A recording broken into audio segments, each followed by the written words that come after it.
Graça e paz, meus irmãos, a paz do Senhor Jesus. Eu estou muito feliz, pois o vídeo de hoje nós estaremos iniciando uma nova etapa do nosso canal, Conhecendo a Bíblia e a EBD, uma luz de Deus para você.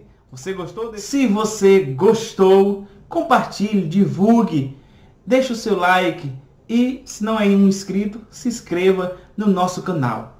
A nossa lição, estaremos falando sobre o tabernáculo, um lugar de habitação de Deus.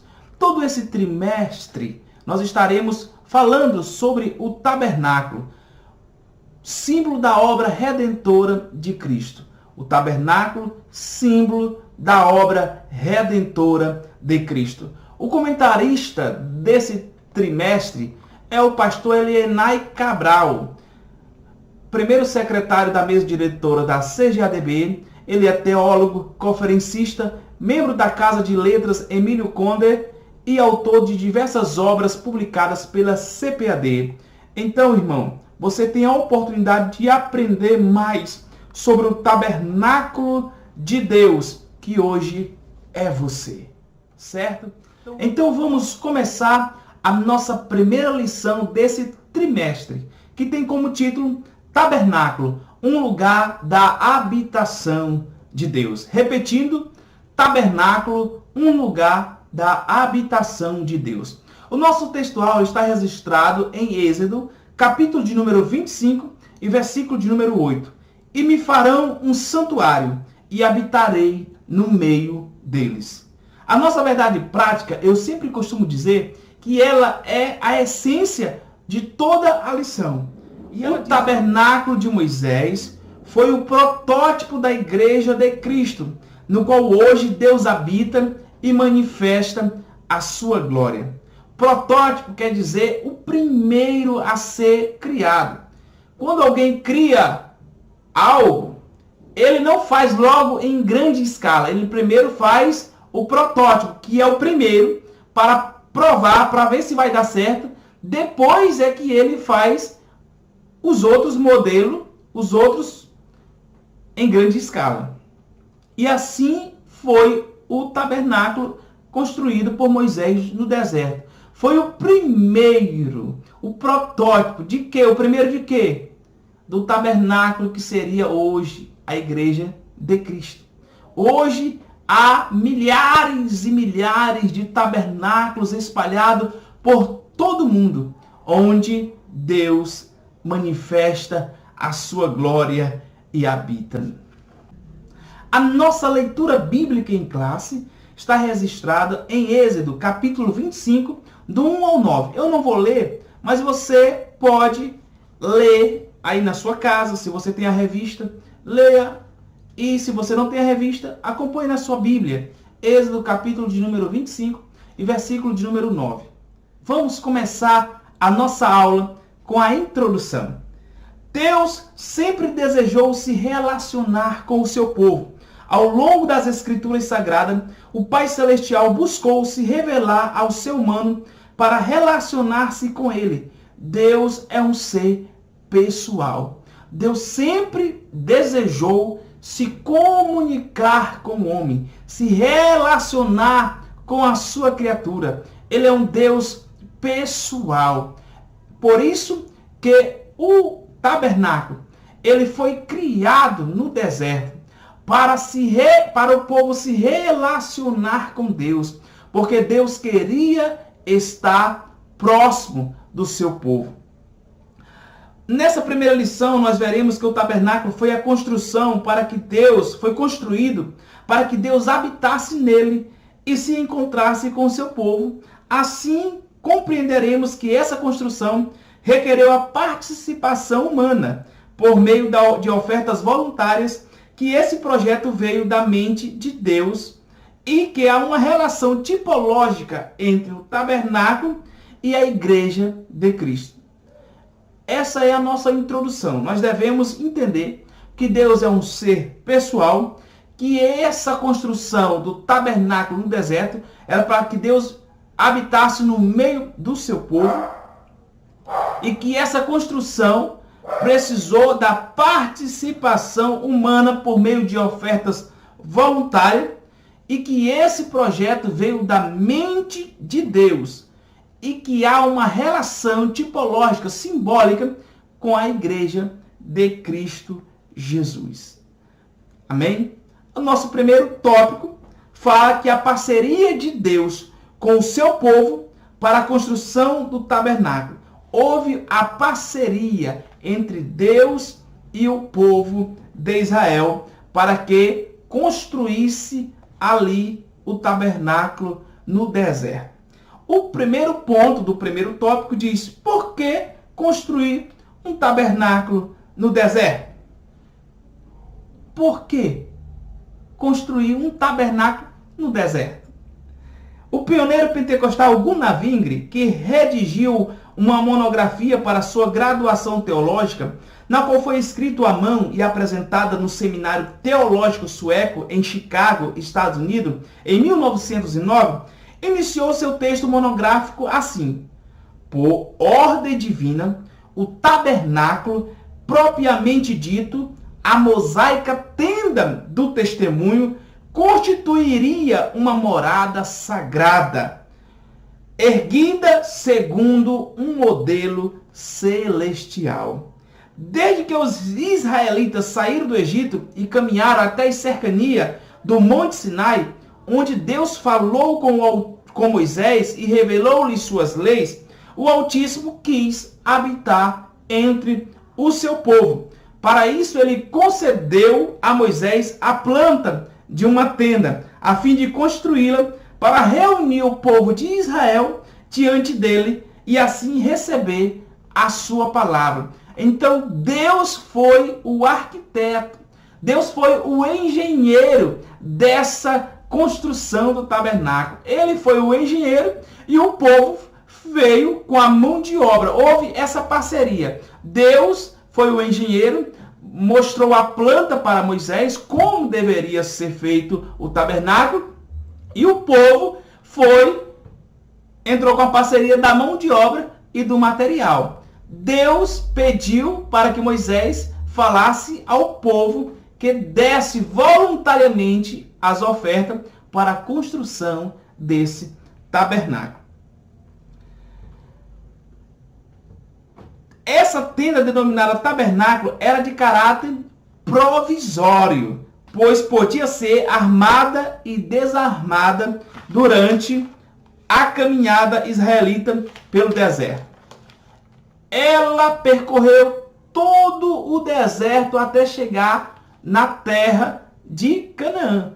E todas as vezes que o povo parava para acampar, ali se levantava o tabernáculo. E quando o povo ia partir, também se desmontava o tabernáculo. Então era algo ali provisório. Simplesmente. O segundo ponto do primeiro tópico fala sobre a materialização da obra de Deus. O projeto de Deus teve origem no céu e se materializou na terra por meio dos seus filhos, do povo de Israel. A construção do tabernáculo se efetivou mediante a participação do povo de Deus através de ofertas alçadas e voluntárias, como o ouro, a prata, o pano azul, a púrpura, o carmesim. A obra de Deus, ela requer parceria humana. A obra de Deus requer parceria humana. Deus quer fazer uma grande obra na sua vida, que é um tabernáculo. Mas você precisa contribuir voluntariamente, de coração aberto, e dizer: faz, ó Deus, em mim um tabernáculo puro, santo, agradável a ti. Deus não vai obrigá-lo a nada. Deus não vai exigir de você nada forçado. Você precisa entender e compreender que necessita da misericórdia e da bondade de Deus. No tempo da graça, o princípio da manutenção da igreja local é o mesmo. O dízimo e as ofertas alçadas são para o sustento das necessidades que envolve uma igreja. Projeto de construção de templo, de sustento de obreiro, de evangelização, de ações sociais, de educação cristã. Em vez de cultivarmos uma postura contrária, deveríamos voluntariamente ofertar a obra de Deus como fruto de gratidão e reconhecimento da sua bênção em nossa vida. Eu quero abrir um parênteses aqui. Porque hoje muitas pessoas têm tomado uma postura contrária sobre os dízimos. As ofertas são para a obra de Deus. Mas o que é a obra de Deus? Será se a obra de Deus se resume simplesmente em construir templos? Será se a obra de Deus se resume simplesmente em fazer grandes projetos físicos, em elevar? Mas o que é a obra de Deus? Será se a obra de Deus está limitada apenas em construção de templos? Em expansão do reino de Deus, em locais físicos, onde diz aqui é a casa de Deus? Será se a obra de Deus é isso? Hoje se vê muitos templos construídos. Muitos templos luxuosos. Muitas igrejas têm patrimônios grandes. Muitos projetos. E muitas vezes esses projetos são sustentados não por irmãos voluntariamente, mas por opressão. Muitos oprimem. Muitos usam a Bíblia para oprimir as pessoas a contribuir. E nós vemos que isso é errado. Que a obra de Deus não está limitada a algo físico. Que o reino de Deus não é físico. Que o templo de Deus não é hoje 4 paredes. Que o tabernáculo hoje, a obra de Deus está muito mais além do que isso. São as pessoas. A obra de Deus está em ajudar o próximo. A obra de Deus está em sustentar os órfãos e as viúvas. A obra de Deus está em auxiliar, em se colocar no lugar do miserável e ajudar. A obra de Deus está em fazer caridade, em fazer projetos sociais em prol da evangelização. Isso é a obra de Deus. A obra de Deus hoje tem se pregado muitas vezes errada. E as pessoas, e muitos têm se levantado contrário a essa posição de imposição. Tem que fazer, tem que dar, vamos fazer. E aí muitas vezes aqueles irmãos não estão com o coração aberto para dar e se sente oprimido e se sente pressionados e acaba entregando o seu dinheiro sem alegria. E isso não agrada a Deus. Então, a obra de Deus necessita das ofertas, das contribuições. Mas precisamos entender que a oferta que chega a Deus não é por imposição e nem por obrigação, mas é uma oferta voluntária, dada de coração. Como diz em Coríntios, capítulo de número 2 Coríntios 9 e 7. Cada um contribua com o que Deus propôs no coração, não com tristeza e nem por necessidade, porque Deus ama ao que dá com alegria. Então contribua com a obra de Deus. Contribua com as ofertas voluntariamente, com alegria. E aí você verá a bênção de Deus na sua vida. 3 verdades bíblicas que o ofertante deve saber. Aquele que oferta, ele precisa saber de 3 verdades bíblicas. Primeira, a oferta foi um plano de Deus para o sustento da sua obra. A oferta foi um plano de Deus para o sustento da sua obra. Desde a antiguidade, no deserto, nós já vimos Deus com a parceria com o homem para que o seu projeto, que foi criado no céu, viesse a se materializar na terra através das ofertas voluntárias do seu povo. Então, a primeira verdade é que o plano de Deus para o sustento da sua obra é através das ofertas, para que ele se materialize. Agora, o que nós devemos nos perguntar é: que obra de Deus é essa? Para que são as ofertas? Para fazer a obra de Deus, para que a obra de Deus se materialize. E que obra de Deus é essa? É a construção de templos luxuosos? É o aumento patrimonial das igrejas, das denominações? Qual é a obra de Deus? Muitas vezes, as igrejas têm crescido em números de templos grandes, têm se tornado grandiosos. Os seus nomes, denominações, têm colocado um patrimônio de se invejar pelas pessoas que estão no mundo secular. Mas a obra de Deus é isso?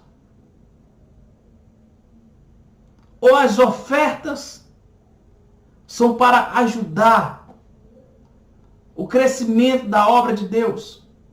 Ajudar as pessoas, ajudar os órfãos, ajudar as viúvas, ajudar os projetos sociais, ajudar os irmãos necessitados. Era isso que é a obra de Deus. É para isso que servem as ofertas.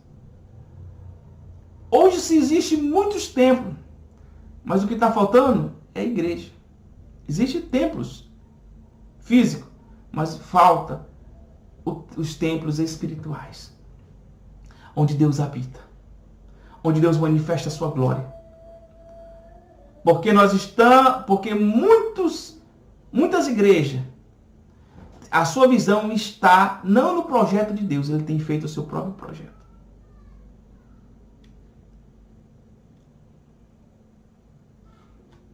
O ato de ofertar é voluntário. O versículo 2 mostra que o Senhor aceitaria a oferta de todo homem cujo coração se move voluntariamente. E nós temos visto que em muitos lugares a oferta, o dízimo, tem sido imposto. Tem sido recebido por imposição, por ameaças de maldições, de infidelidade, de que se não der, vai para o inferno, que se não der, está sendo infiel com Deus, que se não der, não está agradando a Deus. E aí pressiona as pessoas e às vezes as pessoas ficam tão tristes, dá com tristeza, dá por necessidade, para não ser mal visto, para não ser mal falado na igreja. E isso não agrada a Deus. Porque Deus, ele se agrada àquele que dá com alegria, não com tristeza, nem por necessidade, mas dá voluntariamente, por amor, com o coração aberto, em gratidão a Deus, para que a sua obra venha crescer nesta terra. E a obra de Deus não é a construção de templo. A obra de Deus é ajudar o próximo, é ajudar os necessitados, é divulgar o Evangelho de Cristo na vida das pessoas. Porque Deus não habita em templos feitos por mão de homens. Os tabernáculos hoje somos nós. O Senhor aceitaria oferta por coação? Jamais o nosso Senhor aceitaria oferta por coação, mas Ele deseja ver em nós uma atitude voluntária e amorosa. Portanto, na Igreja de Cristo não pode haver mercantilismo da fé. Você não pode se deixar coagir para trocar ou negociar o que é espiritual, a fim de receber bênçãos materiais. O que a palavra de Deus diz é que você precisa amar ao Senhor de todo o coração e, constrangido por esse amor, doar voluntariamente. Essa perspectiva humilde gera bênçãos da parte de Deus. O terceiro ponto do primeiro tópico fala sobre a fidelidade ao Senhor trará abundância. A Bíblia nos ensina que quem é fiel no pouco será muito recompensado. Mateus 25 e 21. O que nós devemos aprender desse primeiro tópico é que Deus estabeleceu uma parceria com o seu povo para construir o tabernáculo. Amém?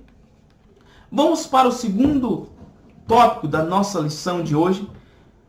O tabernáculo foi um projeto de Deus. Após estudarmos a primeira seção do versículo do 1 ao 7, que mostra a conclamação do Senhor ao seu povo para a construção do tabernáculo por meio das ofertas alçadas, agora nos deteremos nos versículos 8 e 9, pois este revela como Deus elaborou esse projeto. O primeiro ponto fala que Deus arquitetou o tabernáculo. E me farão um santuário e habitarei no meio deles.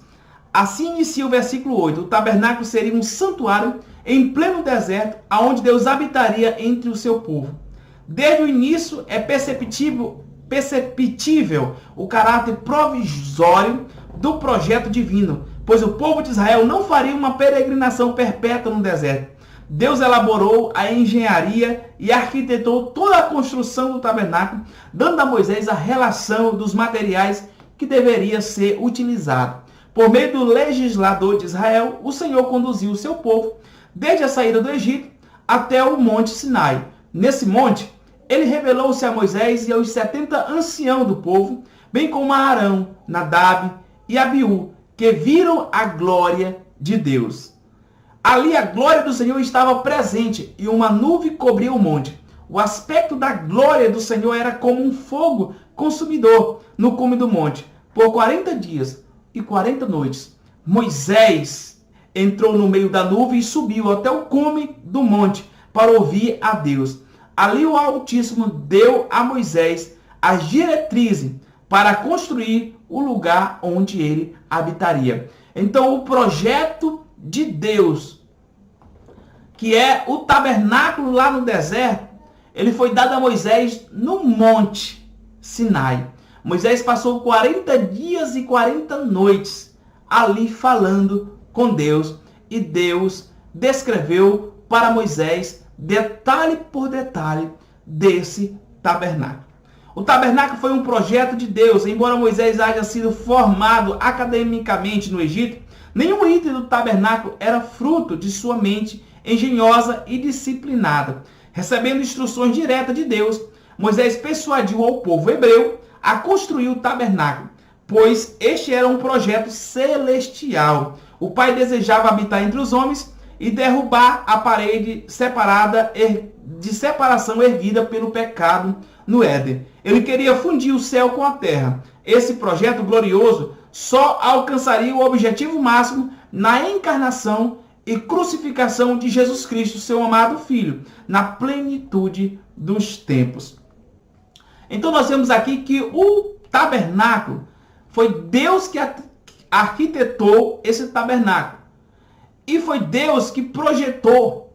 Nada veio da mente de Moisés. O que nós vemos hoje, irmãos, é que muitas vezes vários projetos que têm se falado que é de Deus e não é de Deus, são simplesmente projetos dos homens, são projetos humanos. E esses homens querem que a igreja seja parceira deles nesses projetos, que simplesmente é para realizar o seu ego, a sua vontade, e não a vontade de Deus. Quando você for contribuir, ofertar voluntariamente, veja se aquele projeto é mesmo da vontade de Deus. Porque muitas vezes o projeto não vem de Deus, não vem direcionado por Deus.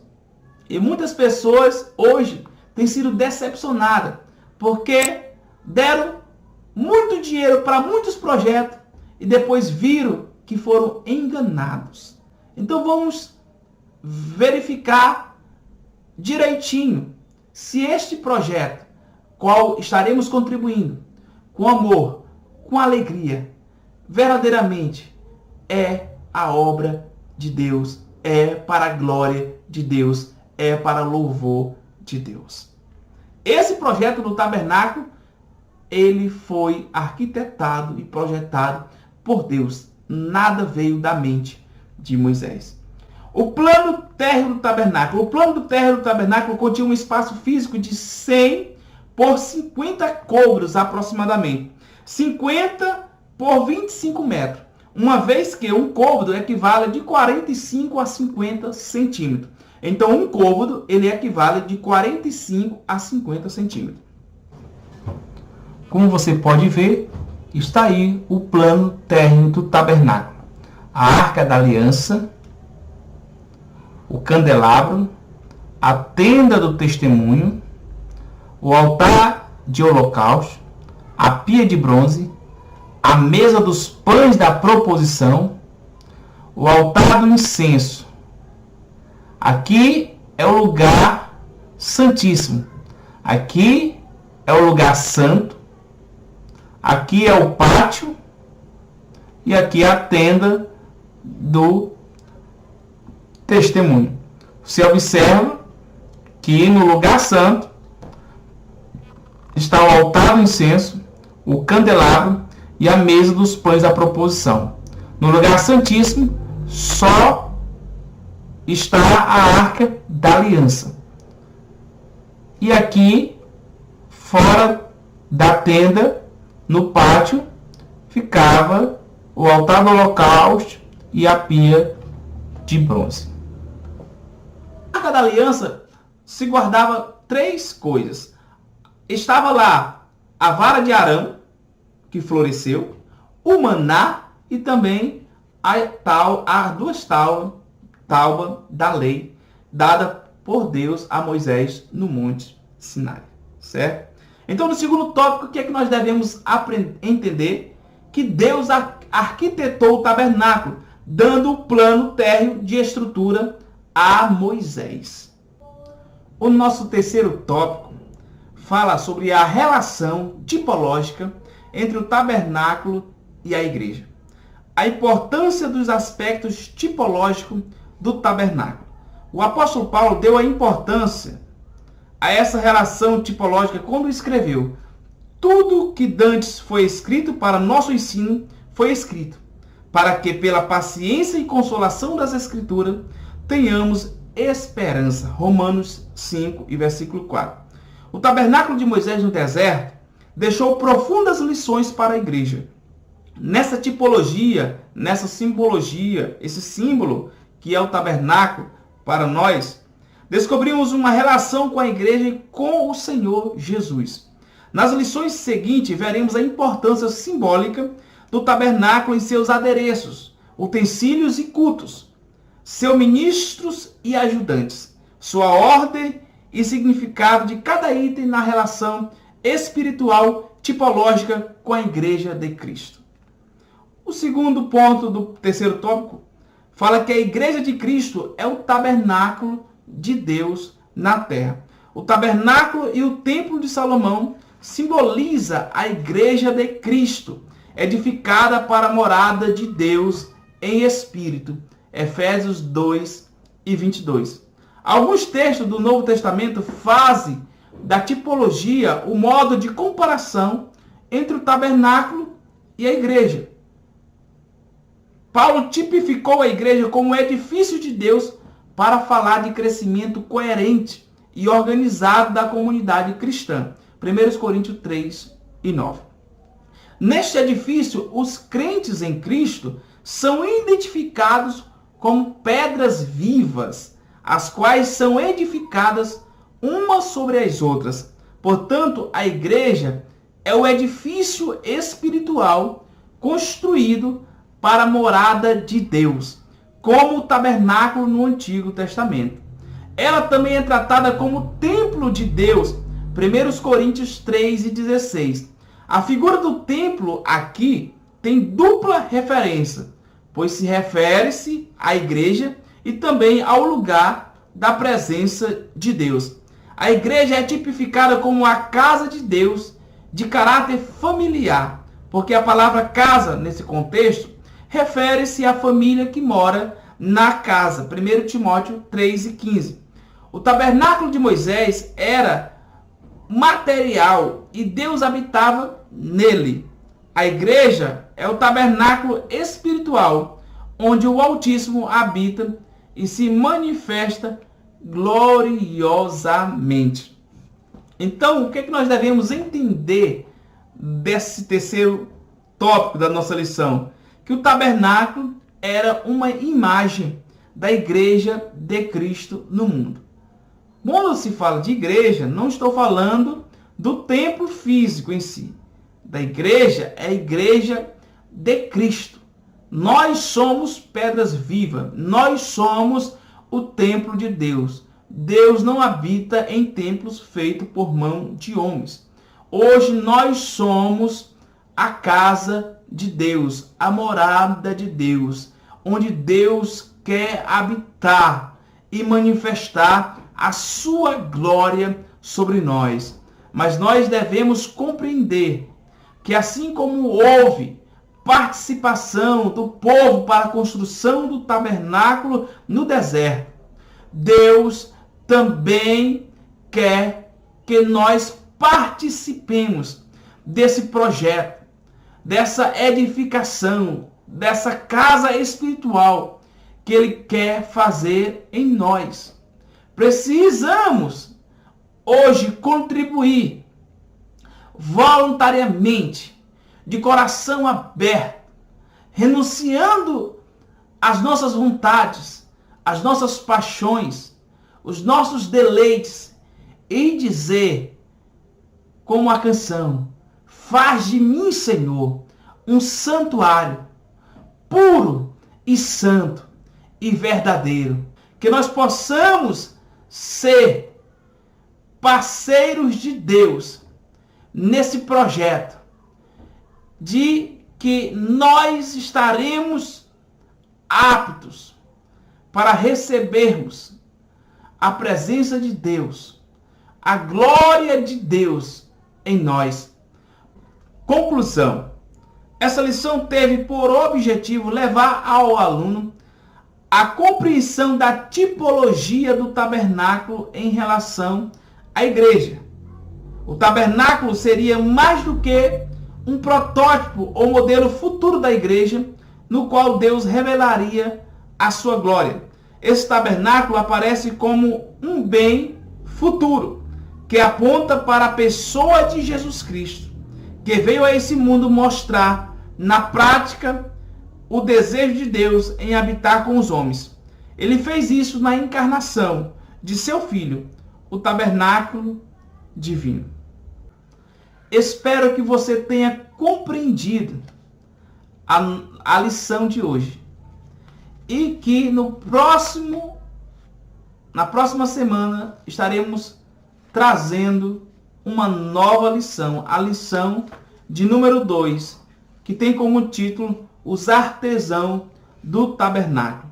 Não perca, não deixe de participar da Escola Bíblica Dominical, porque nela nós aprendemos a palavra de Deus.